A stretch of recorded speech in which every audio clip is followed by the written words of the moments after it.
Good afternoon, everyone, and welcome to the 3-for-1 Sky Fantasy Podcast and Fantasy Football Hub as we look ahead to Gameweek 28. Welcome, Paul. How has your Sky weekend been so far? Hello, Fergi. Yeah, not the best. Not the worst when I've seen some scores out there, but yeah, not the best. Tough one, I think. Ian Parrott, I say tough. Some people have absolutely flown up the ranks, haven't they? If you've got that hybrid of having a couple of the right Man City players and the right Arsenal players, you have absolutely flown up this last week or two. But for those of us, including myself, who took out all my Arsenal players, it was a pretty good Saturday. Superb. Ederson, Ake, De Bruyne, Haaland captain, Rodri. Points everywhere. Even Gross, for those who kept Gross, all these points halved my rank, then more than doubled my rank on Sunday when Arsenal absolutely battered West Ham. I mean, pretty miserable from West Ham, wasn't it? You had Salah, I think, didn't you? Yeah, still got Salah on my team, and I wanted them to concede.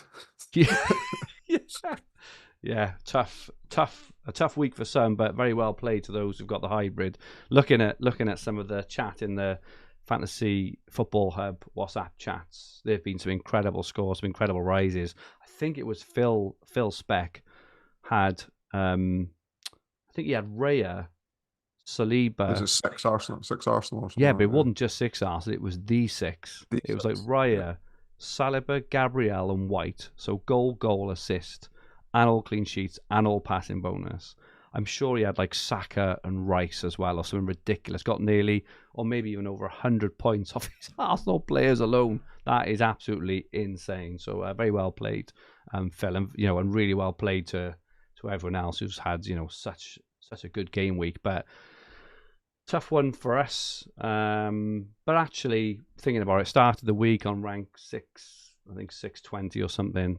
Only down to 687, which is not too bad. And now, obviously, Man City do have 4 for 2 over Arsenal coming up over the next few weeks. Man City have got Chelsea, then obviously Brentford midweek, then Bournemouth, then United, and in that time, Arsenal away to Burnley, which again could be a massive scoreline. At home to Newcastle. So what's your kind of immediate thoughts, Paul, on the lay of the land? I'm not too disheartened. I've still got double Brighton defence, who both of them were just short of passing at the weekend. But yeah, got that game against Sheffield United coming up on Sunday, and although they don't have a double like City and Liverpool do, they host Everton at home the following week as well. So I don't feel that there's any need for me to make any rash decisions. I think those that brought in Ake done really well. Maybe it's kind of evened out with Saliba if that was a move from there. But those that perhaps went to Ake from one of the Brighton defenders has done really well out of that scenario, I think. But there's nothing I think is a mass panic for. Like, you can look at Saka's returns there and think, oh, I need to get Saka back because they're away to Burnley. But then like Haaland plays that day, and although maybe that Watkins versus Saka captaincy yesterday wasn't that clear cut as maybe I was suggesting it was previously, I don't think people will be coming off Haaland in that game.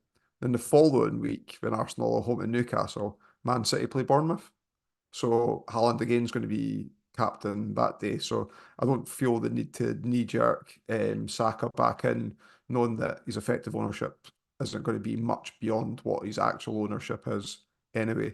And then they don't play again until Monday the 4th. So it's definitely something to consider there about not like biding your time. And City have still got the extra games over Arsenal on that chain move that a lot of people operated last Monday to get in. So I wouldn't, even if you have fallen in rank, I wouldn't be too disheartened.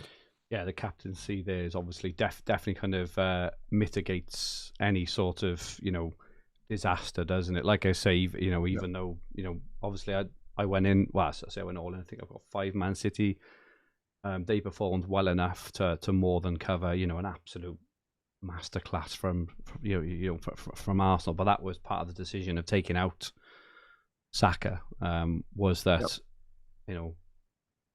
Had Watkins. Obviously, that didn't work out per se, but a lot of people would have taken out Saka. A lot of people would have captained Watkins. So as you say, the effective ownership of Saka is not as high as it would be. It definitely won't be over the next two. Even though like Arsenal Burnley looks plumb, Haaland's going to be en masse. So you've got a pure 4-for-2 for Man City assets over Arsenal without those captaincies. Even though obviously Man City plays a lot more prone to rotation. So yeah, we'll touch on Arsenal a bit because obviously from Monday the 4th of March they go on a pretty good run. Sheffield United and Brighton straight away, 2-0 over all the big teams.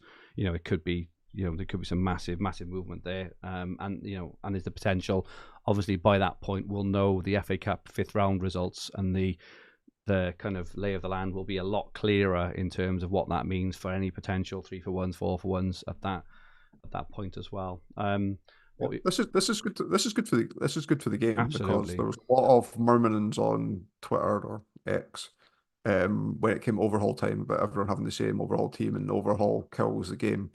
But there's a lot of different teams at the moment, and outside of Haaland, nobody's ownership. Saliba's ownership's pretty high still, but outside of Haaland, Watkins, and Saliba, like maybe Van Dijk, but even four when a game that we were saying that there was 8 or 9 template players before. It's there's a lot of variety in there, I think. Let's just say hello in the chat. Windy, first in as usual. Great to have you, Windy. Dave Hannigan, Gary Plant, John Acornley, Sam D. Taylor took out Saka. Yep. Frank FF Stuff says, even though my season has been crap these last few weeks, albeit a reasonable one this week, luckily captained Saliba. Dave Hannigan went with Saliba too. Dave, these are the kind of ones, these are ones that really hurt. Lucky as had planned to swap to Watkins for captaincy, but forgot to change over, lol. You do not deserve those points, Dave. Jason Manners is in, Daniel Stewart, Plevna, Alan Jago, Geo Boys, Tim WD, and Colin Johnson. Great to have you all with us. What were your other takeaways from the weekend in terms of, looking ahead to the next week or two on Sky? Well, I think I'm not in a rush to get Jared Bowen in, based on the way that West Ham's playing. So we've got this upcoming game. It's 2 weeks tonight, I think, single against Brentford. I am penciling in Ivan Toney there rather than Jared Bowen now. So you still own Bowen. You still own Bowen, No, don't you? I took him out for De You Bruyne. for a City player. Yeah. All right, yeah.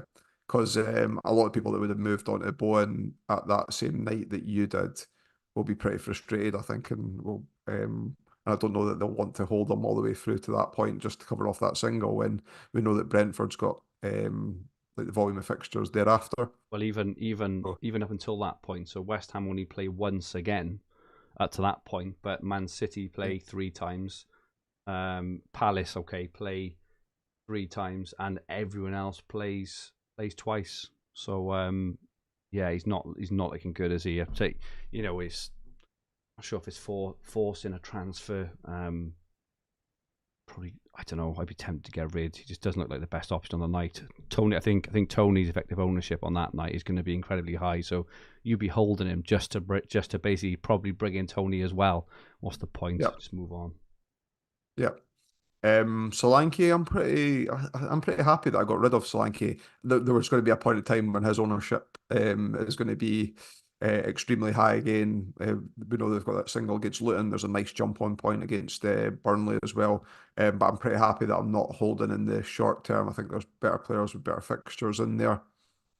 I'd mentioned the Brighton defenders. I'm not overly keen to get rid of them just now. They've got some nice fixtures coming up. Part of the reason why I got Van Hecken was the price point, because I am considering moving Palmer on at some point, and the fact that I've got that budget enabler and frees up the extra cash to move things around in. And I'm pretty, as a second time Ederson owner, I'm pretty happy with my 11 points from the 2 games so far from him. Decent. Not experienced this consistent consolation goal being conceded. So yeah, pretty happy there. Wolves looked a bit blunt. I think Hwang got injured in training and Cunha Yeah. were out. They've got that upcoming game against Sheffield United, so it'll be interesting. I think if everyone's fit, there's a lot of options there in terms of who people might pick up for that single captaincy day. There's good opportunity to chain whoever that player is on for the following week. And then the other thing on is the Everton Crystal Palace single game day that's coming up. Nobody entices me at all from either club, and even if it was a bring in and move on straight away type situation, I don't think it's one for me. I think that's going to be a skip for me at present. Interesting you said about potentially looking to take out Brighton. I'm thinking of getting Dunk back in on on Sunday. Is it part? I think think Palmer to Dunk to me is a move I think the sense might be of frustration of those that have held the Brighton players, never moved on to City, like got the gains. Yeah. We've seen the Arsenal players at the weekend, so it's not me considering moving them on. I'm going to hold them. I think it was more like there's a sense that people think they might be dispensable, but I certainly wouldn't be getting rid.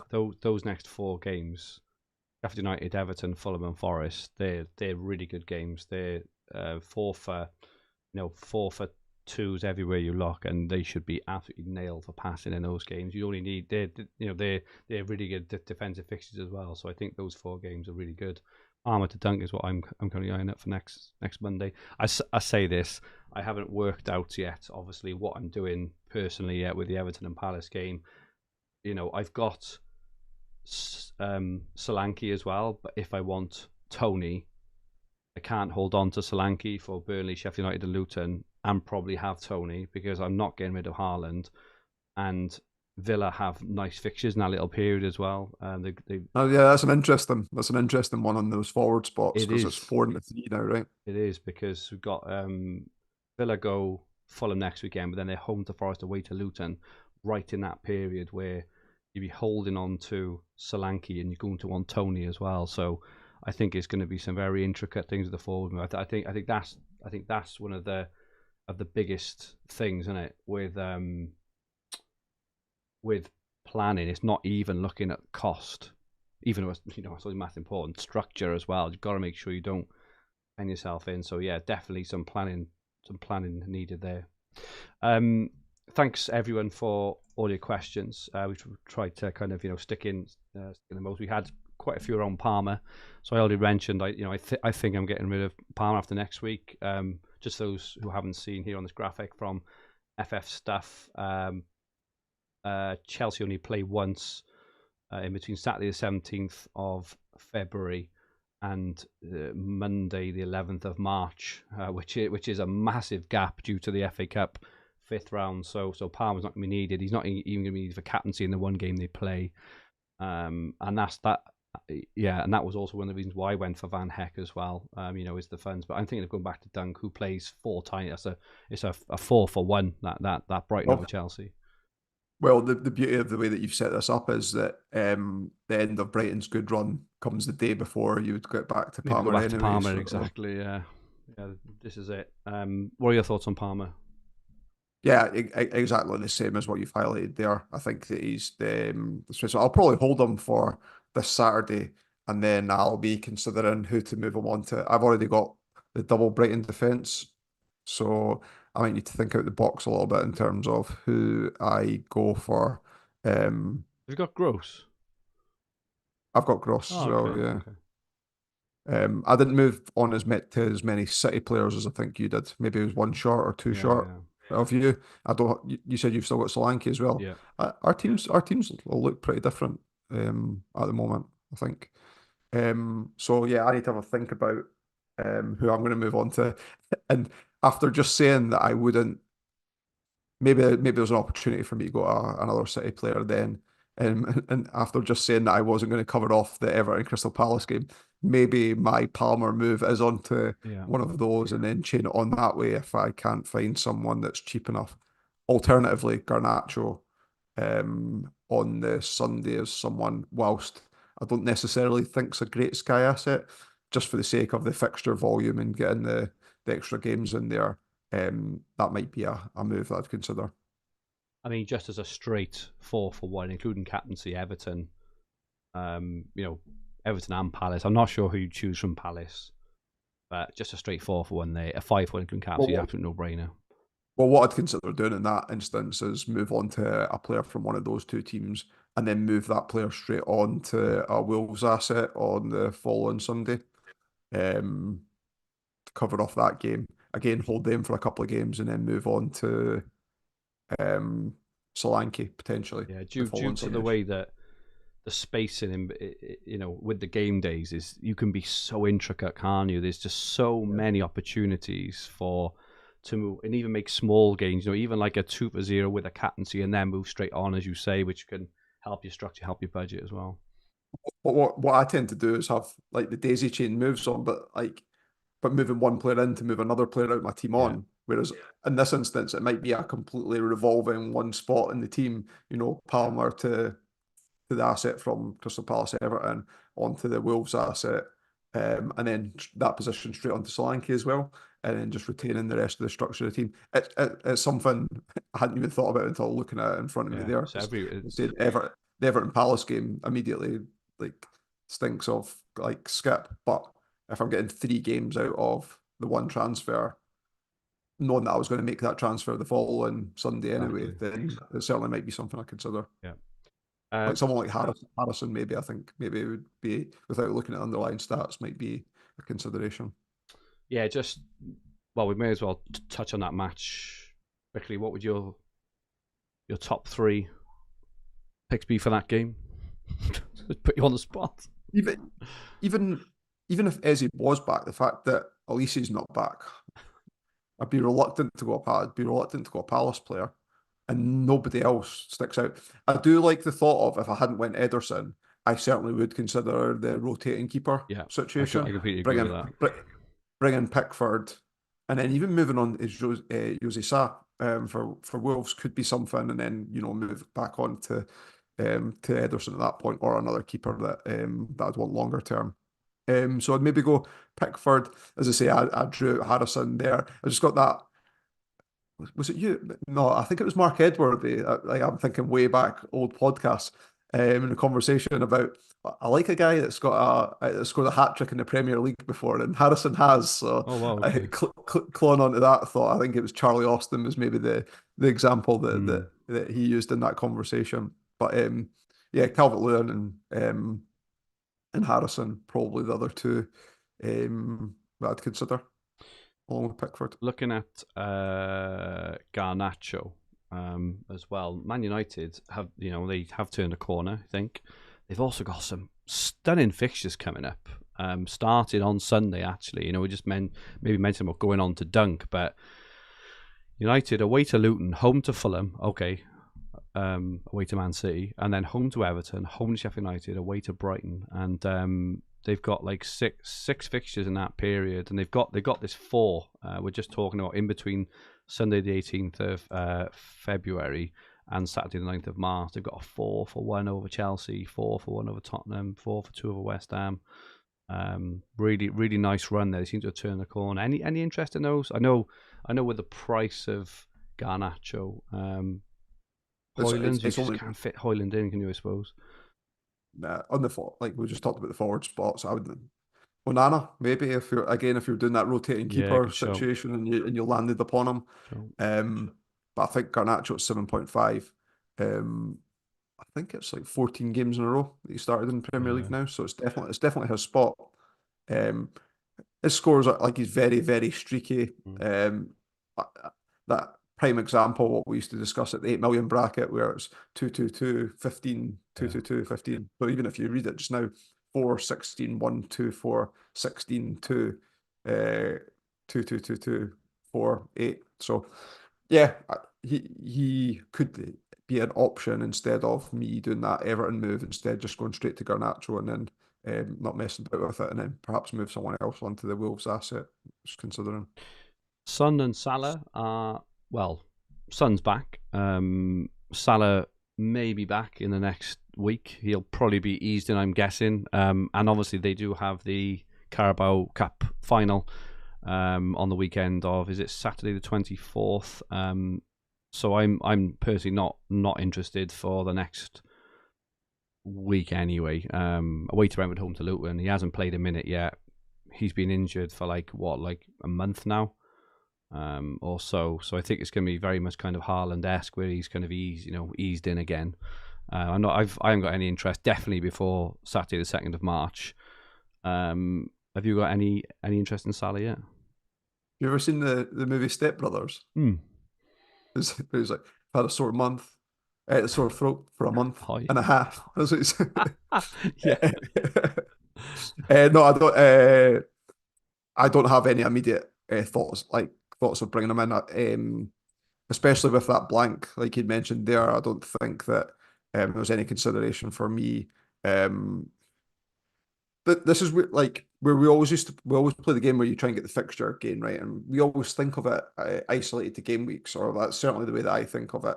Like, you look for the Sunday spot or the Monday spot, but when you've got complete blank game weeks before and missing players, it opens up the extra fixture volume that because you're going to get the extra out of the player further down the line, especially if you're holding them longer term. So there might be a consideration going into um, kind of Sunday the 2nd of March to pick up either of them there. I do think that I'm more inclined to wait till the following week. But again, we'll know if they're going to miss the game week with the FA Cup fixtures at that point in time as well. That's Sky Game Week 32. So we'll have more information at that point, and that'll allow us to think of a plan for Salah or Son if we want them, knowing that if they're going to blank. And I think actually Son definitely plays, right. Their fixture against Fulham's definitely on because they're both out of the FA Cup. Right, but specifically Salah in that situation. And in the short term, I don't think Spurs are options. They're home to Wolves this Saturday, and then they blank the following week, and then they've got a nice game against Palace, but they've only got 2 fixtures, I say, in the next sort of nearly a month again. So they just haven't got the volume. It's you can wait on Son. There's no, they play on both Saturdays as well. So there's plenty of the captaincy options. So here's one for you, right? This Arsenal pylon's been heavily talked about and heavily touted, and I know you've got a graphic up for it as well. I'll get it up, mate. Done. So Monday the 4th of March, right? They're playing Monday night away at Sheffield United. They then play Brentford at home on Saturday. They blank the following game week, most likely, if Chelsea put out Leeds in the FA Cup. Yeah. And then they play Man City the following week, I'm sure. Yeah, they do. Away on Sunday the 31st. They do. It's not like this fixture run similar to the City one. No, you're right. It's two games in isolation. Now, there is option. Those 2 games are good games away at Sheffield United and home at Brentford on the Saturday. That could allow you to do the hop on to Son on Sunday the 10th of March. So yeah, I'm a bit hesitant. Like a daisy chain, you mean? Yeah, exactly. I'm a bit hesitant to go gung ho on Arsenal, knowing that I'm probably going to want the majority of them out. But we're not going to know. We'll know at that point anyway, won't we? By the time Arsenal play Sheffield United, we're going to know if that Chelsea game is on or not, so we can make a decision then. And even then, it's only 3. They play on the Saturday that week, but even then, it's only 3 games rather than like a long run like there was for Arsenal last year, or what City's got just now as well.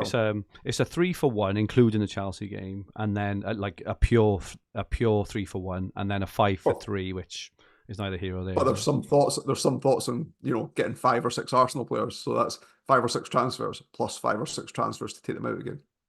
And for those considering the goalkeeper, David Raya will be ineligible to play Brentford on match number 2. Really, really good point that is on Raya. Yeah, interesting stuff. Yeah, it's easy. I've done it. Obviously, I've done the slide. Gonna go all in. Just to look at Arsenal and that run, you think, oh my goodness, if they win 6-0 again, it is unlikely, but it is Sheffield United and Brentford are good fixtures. If you're holding on to Saka or Saliba, it's probably easy to bring in another one. And then kind of move them on. Like, I haven't got any, so I've just got to hope in that period, this 4-for-2 that Man City's got over them now, that they score enough, they score enough points for to make it worthwhile. But this is brilliant. This is what I love about this game. Like I don't think there's standard play coming up in a lot of instances. Even the fact that we pointed out the 4 strikers in 3 spots, just doesn't make anything obvious, which makes it look very interesting. It's fantastic. There's just so many routes you can go down, and it'll be very unlikely that many go the exact same way, just because there are so many variations. It's like, there are in there. It'll be very unlikely that people will have the same 11 now and keep doing the exact same move for the next few weeks. Whereas that's what we saw last year. I think our teams were very similar people, just because everything was so obvious in the first half of this season. Everything was so obvious and simple that it just made sense. But on this one, so many variations. It's absolutely crazy. So it is really, really exciting game. Touch on Arsenal there. So it's a little bit early to say. In terms of what we're looking at on the 4th of March, but got a bit overexcited maybe judging by yesterday's performance. But that is talked about. You have a look at a lot of the questions that have come in. Yeah, it is. Arsenal as well. Yeah. So it's not it's not you necessarily getting overexcited. I think it's just the general, when you look at it as it plays out just now, it looks like a sensible thing to do, and obviously coming off the back of a 6-0 victory. But then when you start looking at a bit more detail, that David Raya point, the point that the Arsenal-Chelsea game is odds on to be called off on that, and therefore, do you really want to be, doing 4 or 5 transfers and then 4 or 5 transfers back out, or if the intention is to hold the player? But a lot of teams will have 3 for nothings over that period of time on Arsenal if their game's called off, including Spurs who have got nice fixtures in that period of time from an attacking point of view anyway. Yeah. Looking at transfers remaining, we didn't have a look last week, but massive shift up in the top 10. Start off in the top 5,000, 18.1, top 1,000, 18.1 as well. Top 100, 16. That's a lot of transfers still. Top 10, 15.8. That is insane. That's nearly doubled in the previous week. So the numbers are concerning for me, judging how far I am behind, and obviously got like a lot. I'm worse. Got a lot of transfers on them, but still, it's I don't think we'll be trouble in the top 10 this season, mate. Judging on that, what's your thoughts? No, but if we focus less on, we've still got more than averages, and if you focus more on the opportunity we just discussed, that there's not a standardized play, and I trust myself to rethink a plan pretty quickly based on last minute news and things coming up, and I know, like you and I think very similar to and how we approach the games, in particular Sky as well. So I hold on to that fact that there's no template, there's no templated moves coming up, and we do have more transfers than the average, that there is opportunity there. I actually feel more, I've got a worse rank this week, but I feel more optimistic that I could achieve a better finish than what I was expecting last week than what I did at that point. Then Swift and Bold is in the chat, and he says, I'm in the top 10 and I haven't got anywhere near 16 subs left. So I'm assuming hope you mean you've got lower there, but that is interesting. Well, I hope for him he's got higher. I hope for him he's got higher. Yeah, that's that is interesting. But yeah, I think I'm on 24, 25 after that, kind of piling on Man City. I'm guessing. I know you don't like to. I think you've probably got I reckon you've got about 20. I'm in the high 20. I'm in the high 20s. I was going to say I reckon you've got about 28 left. So yeah. Let's have a look at the coming game week. Brentford and Liverpool, early doors, followed by Spurs and Wolves. Oh, wow, look at this. What's this?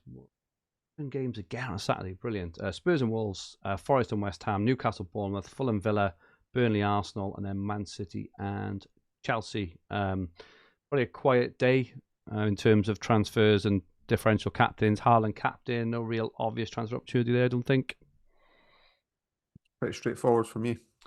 And then Sheffield United, Brighton, we get to see the lineups for on the Sunday, and then Luton and Man United. So this is where we talked about the kind of Palmer out, and there's a couple of options there. The ones which probably stand out for me are, Sheffield United defender or Garnacho, but just quickly hopping on to Monday the 19th, or Everton or Palace player, which we touched on, didn't we? So firstly, on the Sunday, I think he's going to be the best captain on this day. I don't think are the Brighton defenders massively owned at the moment? If João Pedro isn't back, I think I'll be captaining Gross. I think he'll pick up passing. Sheffield United are bad from set pieces, which does benefit the two centre halves from Brighton as well. But with the penalty duties on then as well, I think that I'll captain Gross. But I certainly wouldn't steer anyone away from Dunk captaincy on that day as well. Passing's nailed. Luton have been pretty decent at home this season.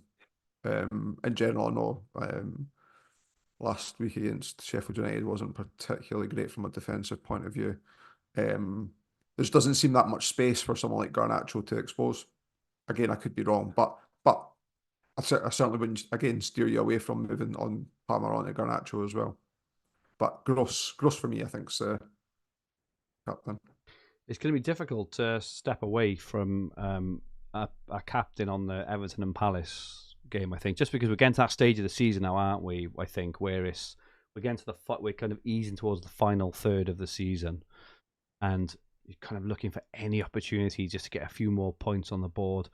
It's easy if there's an injury or something along those lines. Maybe, as you say, Palmer, if you're not going back. Like I've got my eye on Dunk, but it's just no one really you can get massive excited about. Is there, punt on Calvert-Lewin, just banging in a brace, getting like a nice 24-pointer or 28-pointer or wherever. It would be a punt, but they're the kind of moves which will help you fly up the ranks with his ownership or lack of. Any inspiration for this one? Well, I gave my rationale about why I, as like work in progress as we're podding, about why I think that it could actually work out. Calvert-Lewin, like if you look at he's not scored in he's got 1 9-pointer this season, and then everything that's as high as he's got. Grim, isn't it? Yeah, I don't know.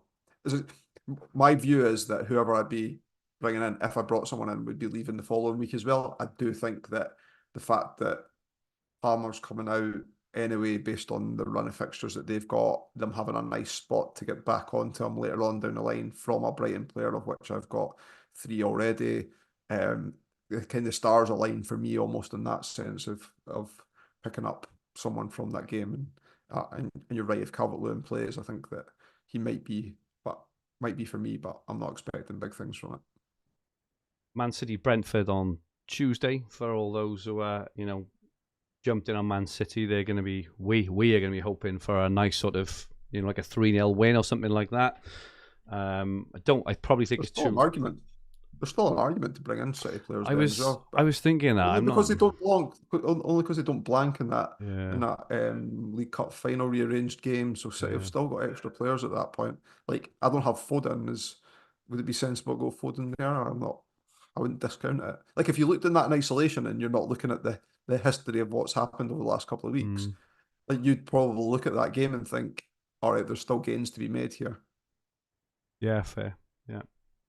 Good point. And then Liverpool and Luton on Wednesday the 21st.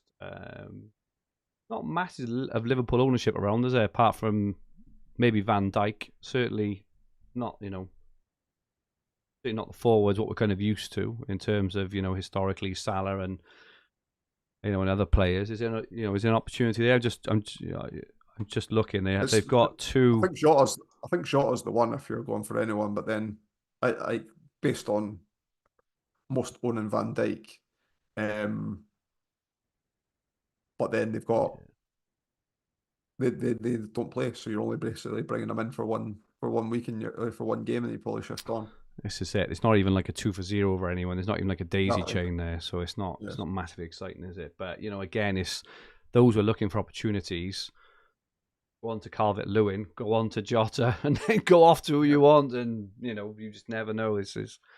There are opportunities there if you're daring enough to kind of do it. I think I'm certain. Yeah, on that Calvert-Lewin or Harrison or whoever, I am not expecting big things at all. But even if you picked up the assist and knowing that you're moving on, that's 10 points from that game.